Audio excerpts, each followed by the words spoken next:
1984 का चैप्टर 11 है और इस चैप्टर 11 में सिर्फ एक सिंगल आर्टिकल है जो आर्टिकल 162 है। और इस पूरे चैप्टर में एक सिंगल आर्टिकल होने का मतलब ये भी है कि ये एम्फेसिस शो कर रहा है, इसकी इम्पॉर्टेंस शो कर रहा है कि इसके बग़ैर कानून शहादत आर्डर 1984 जो इंडियन एविडेंस एक्ट का सेक्शन 167 है, जो लास्ट सेक्शन है इंडियन एविडेंस एक्ट का, कि that is too much important कि इसके बग़ैर एविडेंस एक्ट या कानून शहादत आर्डर जो है वो कंप्लीट नहीं है।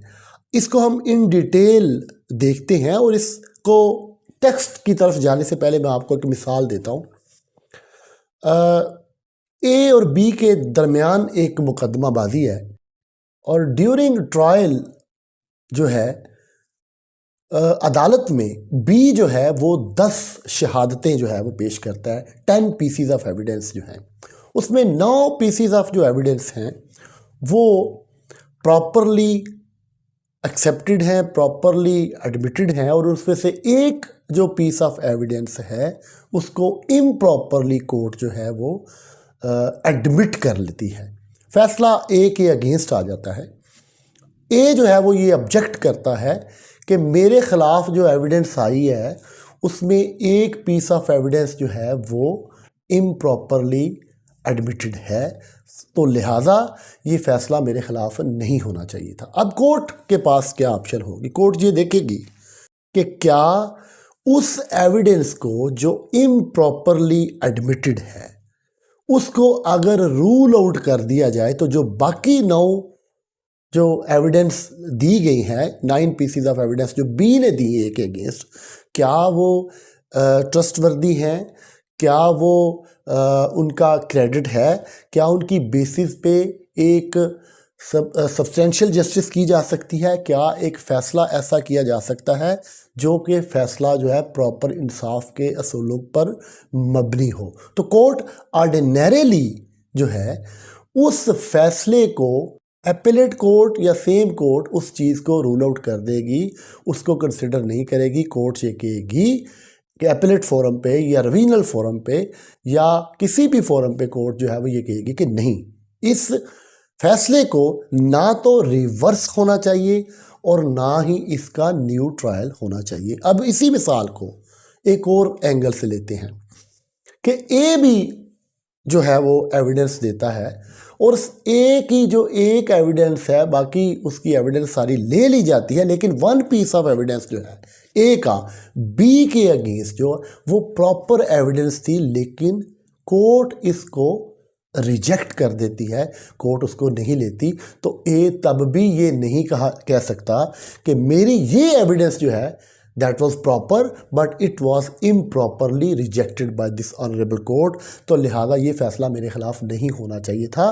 कोर्ट तब भी ये देखेगी कि अगर उसकी जो इम्प्रॉपरली रिजेक्टेड एविडेंस है अगर उसको ले भी लिया जाता तो वेदर उसका क्या bearing on the decision of the case जो है उसकी कोई बेरिंग होनी थी, वो कोई असरअंदाज हो सकती थी या नहीं हो सकती थी। This is all about article 162 of Qanun Shahadat order which was previously section 167 Indian evidence act. Now we will move on towards the text of that article.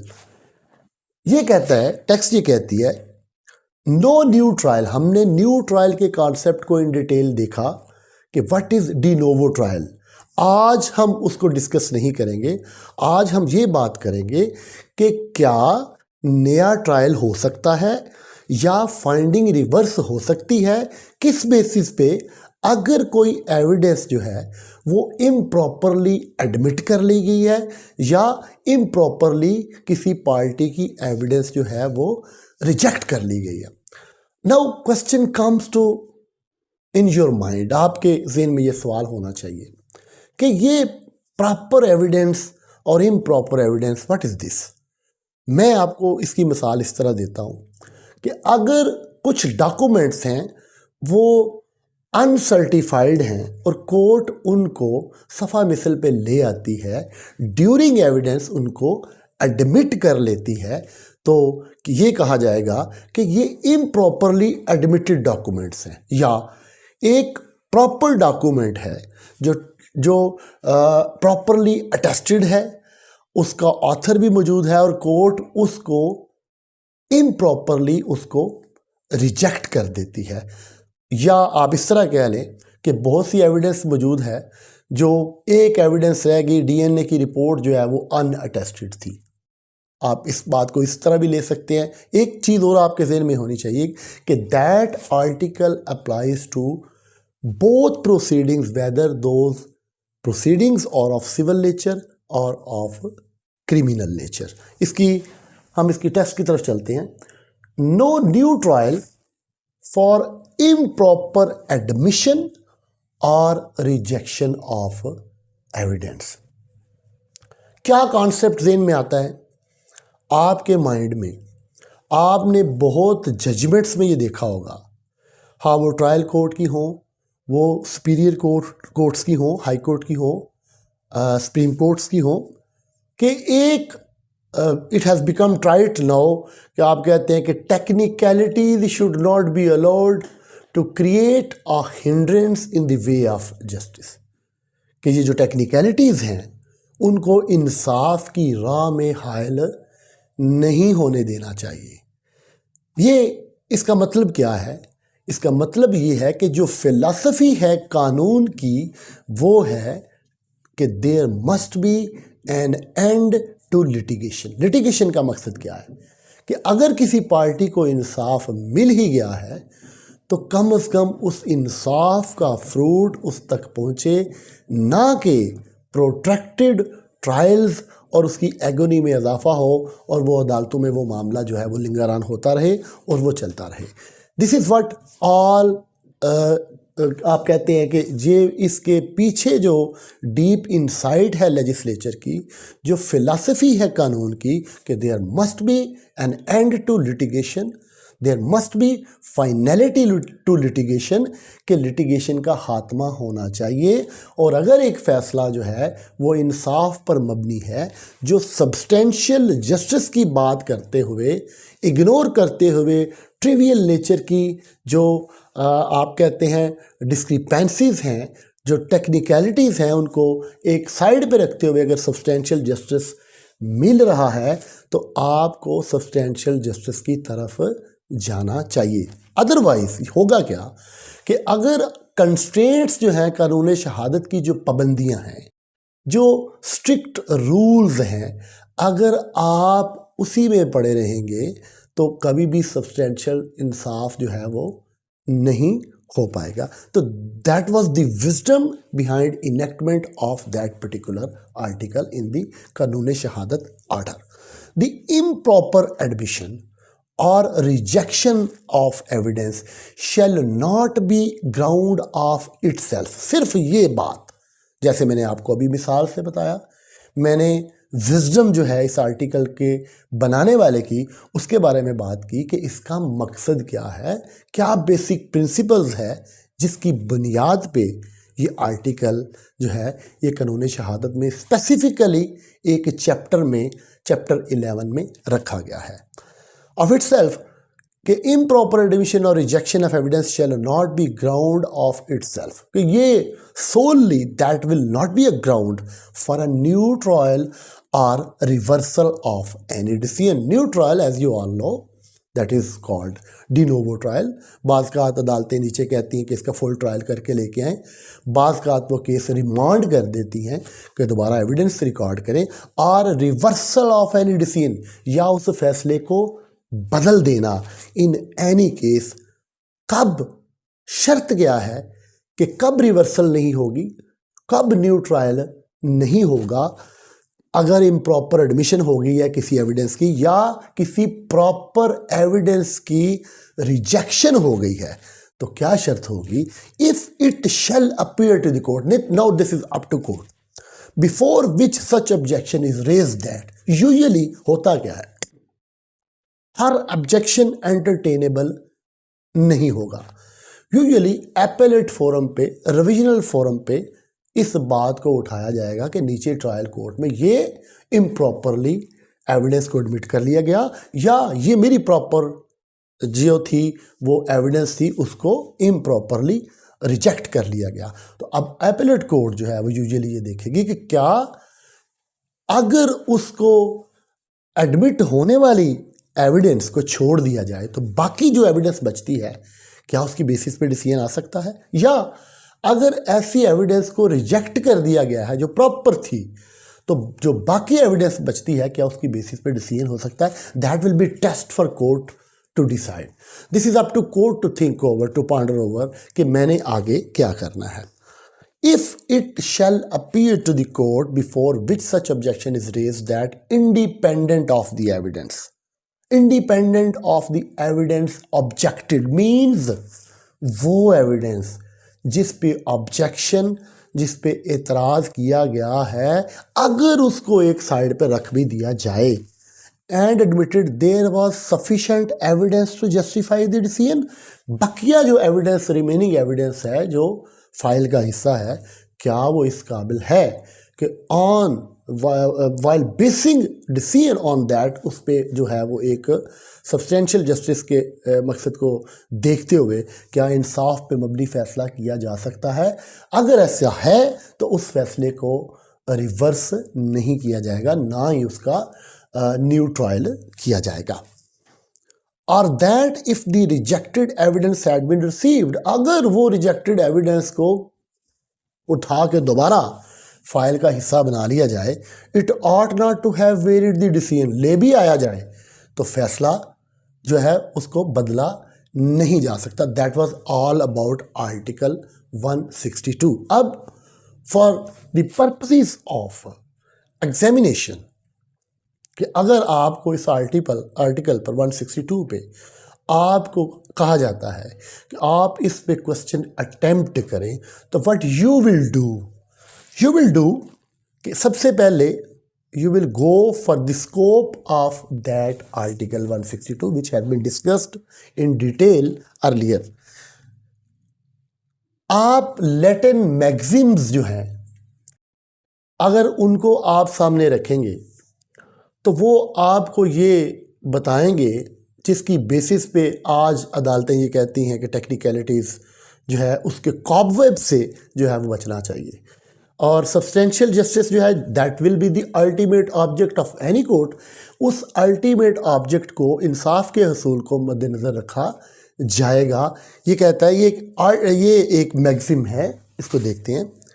एक्विटिस लेगम स्क्विटर, equity follows law, मतलब strict legal rules might lead unfairness. बाद का ऐसा होता है कि अगर आप वो जो स्ट्रिक्ट लीगल रूल्स हैं जो को आपके कानून शहादत में बताए गए हैं कि ये एविडेंस दोगे, ये एविडेंस नहीं दोगे, इस तरह की एविडेंस हो तो काबिल अदहाल होगी, इस तरह की एविडेंस होगी तो एडमिटेड नहीं होगी, ये इनएडमिसिबल होगा, ये फलां होगा, ये सारी चीज़ें जो हैं those are strict legal rules of evidence act. तो बाज़ औक़ात स्ट्रिक्ट लीगल रूल्स जो है वो नाइंसाफ़ी की तरफ ले जाते हैं और वो अल्टीमेट ऑब्जेक्ट जो कोर्ट्स का है वो इंसाफ की फराहमी है, सब्सटेंशियल जस्टिस है, वो पाया तकमील तक नहीं पहुंचा जा सकता। वन ऑफ द मैक्सिम आप इसको बेस बना सकते हैं। एक और मैक्सिम है, फॉर्मा लेगलिस फॉर्मा सेंशियलिस्ट, लीगल फॉर्म इज एसेंशियल। बात ये है कि जो लीगली आपको कहा गया है you have to do it in that very way, ये बात तो ठीक है। लेकिन अगर आप ऑन द अदर हैंड देखेंगे but not at expense of true justice, लेकिन अगर वो फॉर्म आपको इनजस्टिस की तरफ, नाइंसाफ़ी की तरफ, प्रोट्रैक्टेड ट्रायल की तरफ, एगोनी की तरफ, लिटिगेंट्स के साथ ज़्यादती की तरफ लेके जा रही है तो आप उसको मनूज़े खातर नहीं रखेंगे। बॉनी जूसिस एट डर्मियर्स एस्ट के ड्यूटी ऑफ जज is to prevent litigation, that is exactly at par which we are discussing at the moment कि आर्टिकल 162 ये कह रहा है there must be an end to litigation, और जज का काम है कि वो लिटिगेशन को, मज़ीद लिटिगेशन को प्रिवेंट करे। प्रिंसिपल इसका legal technicalities should be prevented और अटेनमेंट ऑफ सब्सटेंशियल जस्टिस, हसूल होगा सब्सटेंशियल जस्टिस का। ऑब्जेक्ट इसका होगा finality of litigation. Application of article 162 QSO civil and criminal proceedings को, जैसे मैंने पहले आपको बताया कि it applies to both proceedings. इसकी रेलेवेंट प्रोविजंस की तरफ हम आ जाते हैं। आपने क्रिमिनल प्रोसीजर कोड में सेक्शन 537 पढ़ा है, जिसमें वो आप बात करते हैं कि ऐसी वो इरेगुलरिटीज़ या कोई ऐसे मामलात कि जिसकी बेसिस पे रिविजनल कोर्ट, एपलेट कोर्ट अगर चार्ज फ्रेम नहीं हुआ या प्रॉपरली समनिंग नहीं हुई या प्रोसीडिंग्स में कोई मामला रह गया है, that is about the proceedings at the time of recording of evidence के वो इम्प्रॉपरली रिजेक्टेड और प्रॉपर एविडेंस को जो है वो एक्सेप्ट नहीं किया गया, ऐसी कोई चीज़ रह जाती है तो ऑन दैट बेसिस जो है वो फैसला ना तो रिवर्स होगा और ना ही न्यू ट्रायल होगा। ऑन दैट एनालॉजी आपको सिविल प्रोसीडिंग में सेक्शन 99 CPC मिल जाएगा। वो जो कहेगा कि कोई डिक्री ऑर्डर जो है या कोई जजमेंट सिविल कोर्ट की, उसको ना तो रिवर्स किया जाएगा कि अगर प्रोसीडिंग्स में कोई मामला रह गया है, अगर कोई टेक्निकल ग्राउंड सामने आ गई है, तो these are the concerned and relevant provisions with the article 162 Qanun Shahadat order. Objection when relevant, अब ये जो ऑब्जेक्शन होगा कि ये प्रॉपर एविडेंस नहीं थी तो इसको एडमिट कर लिया गया है, या ये प्रॉपर थी तो इसको रिजेक्ट कर लिया गया है, ये ऑब्जेक्शन कब रेलिवेंट होगा और कब ये मटीरियल होगा? If exclusion of improperly admitted evidence is fatal for decision, अगर तो नाइंसाफ़ी हो रही है तो फिर ये ऑब्जेक्शन रेलिवेंट होगा और एपीलेट कोर्ट इसको देखेगी। Superior court will allow objection, तो फिर ऐसे ऑब्जेक्शन को अलो कर दिया जाएगा कि भाई आपने नीचे गलती की है। और ऑब्जेक्शन कब मटीरियल नहीं होगा? अगर सफिशेंट एविडेंस, जैसे आर्टिकल 162 की स्कीम, उसकी वर्डिंग, उसकी बेयर पेरूजल आपको बताएगी कि अगर सफिशेंट एविडेंस मौजूद है on the basis of which a solid and fair decision can be made, then it will not be material. Condition precedent means requirement. Independent of evidence subjected, there was sufficient available evidence to justify decision. कि उसको अगर rule out भी कर दिया जाए तो फिर भी फैसला किया जा सकता है। Merits of the case not affected, जिससे मेरिट्स जो हैं केस के वो अफेक्ट ना हो, और स्केल ऑफ जस्टिस जो है वो बैलेंस्ड रहे, वो टिल्ट ना हो किसी एक पार्टी की फेवर में और दूसरे के खिलाफ। तो that was all about article 162 Qanun शहादत आर्ट।